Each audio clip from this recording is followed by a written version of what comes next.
Hello, this is Dr. Mike, and this is lecture 2 in our ethics series for week 1. Today, we're going to talk about religion and global ethics and its impact on our deciding morality, things like what are right, what are wrong, and I think that will be the importance that we take from this lecture.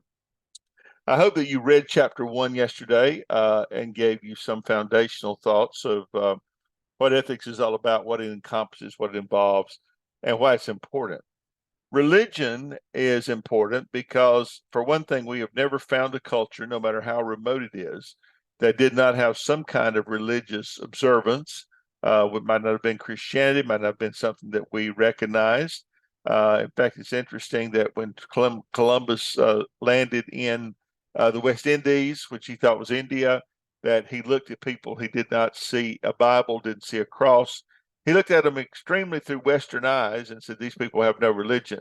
So he went ahead and converted them at the end of the sword and, of course, worked them to death in the mines. But there was very little concept. There's very little concept in the world that other people have other belief systems than our own. Part of that comes from the way we study Western civilization is that we look at it at the exclusion of other societies. When you study Western civilization, you're ignoring Asia, which has thousands of years of experience and very different religions. Their religion is much more circular. They believe in reincarnation, that you continually come back as another life form until you gain the karma you need to go into join the life force of the universe and get out of that cycle. The West, which takes its lead usually from Israel, we look at time and history as linear. There's a past, a present, and a future, and we tend to look at ourselves as somebody heading somewhere and not as somebody that's recombining or repositioning. So morals in the West would be somewhat different than they would be in the East, in say China or the Asian countries or India, someplace like that. So we have to take that into consideration that they have different ideas and different beliefs. When we look at religion and global ethics, they're closely intertwined together, as many religions do have teachings and principles that relate to ethical behavior and to moral values. So that's what we're talking about when we say, we're looking at global ethics. How do these different societies that hold different things of importance, how do they live those out? How do they influence their people to uphold their ethics? These teachings often address issues like justice or compassion, fairness, and respect for others, which are central to the development of a shared ethical framework in the world. And if you cannot get to the point of discussing those and having dialogue, then it's very likely you will never have a global ethics. Religion traditionally, historically, has been rather contentious. That is, they don't get along well with others, they don't play well together, and so they don't think about the importance of what it would mean for their two religions to get together, to sit down, to sort out the issues, eat bread together, get up and go out and do your job better. They'd rather sit down and argue and fuss about it. That doesn't work. So this intersection of religion and global ethics, like justice, things like that, depends on what religion you come from. You probably either heard a lot about it or you heard nothing about it. Most churches that are involved in global ethics in that sense of global economic justice or discrimination would be probably on the left side of the spectrum and would probably not impact people's lives other than the members of their church.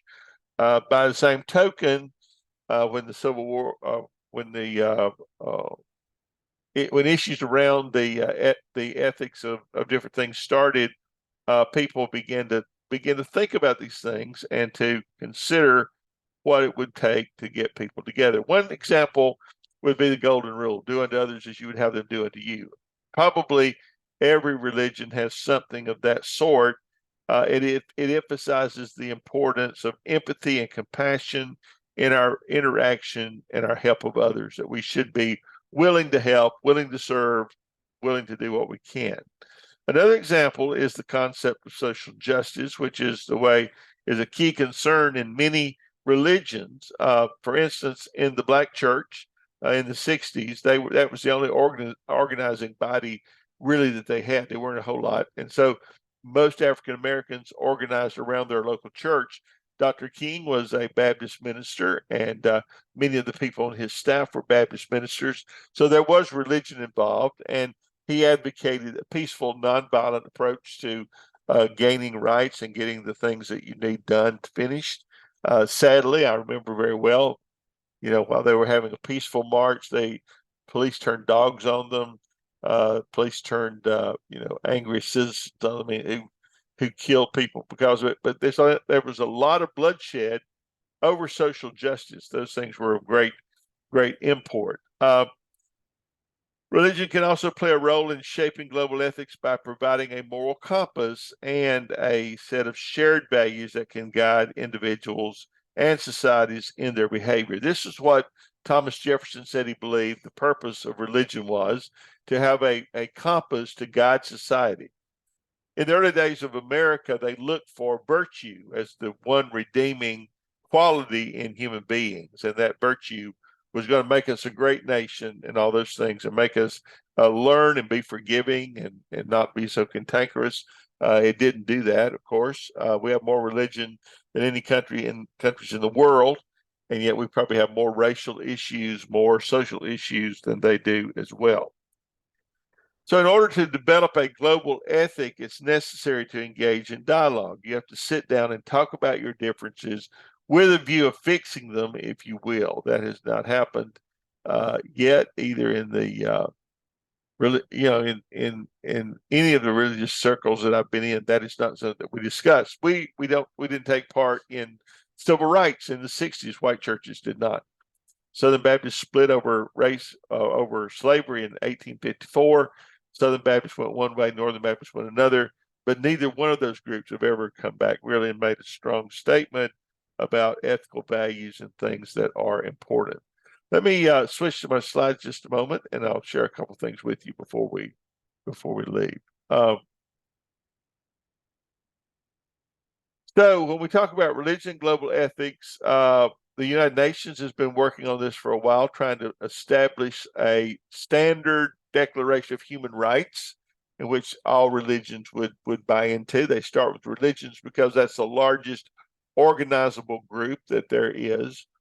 There's a lot of outstanding disagreements about the nature of those rights, freedom of religion, those kind of things. So it's a long haul to get that worked out. So as you read through your book today, and I think you should read this chapter, you'll see a lot of different ideas about different philosophers, how they feel about the ideas of ethics and religion, and how they feel like it should be shared, the best way to share that information with other people.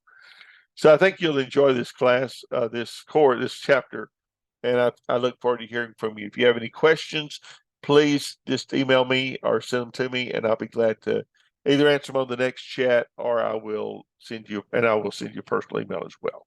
All right, guys, have a good day, and we'll talk soon.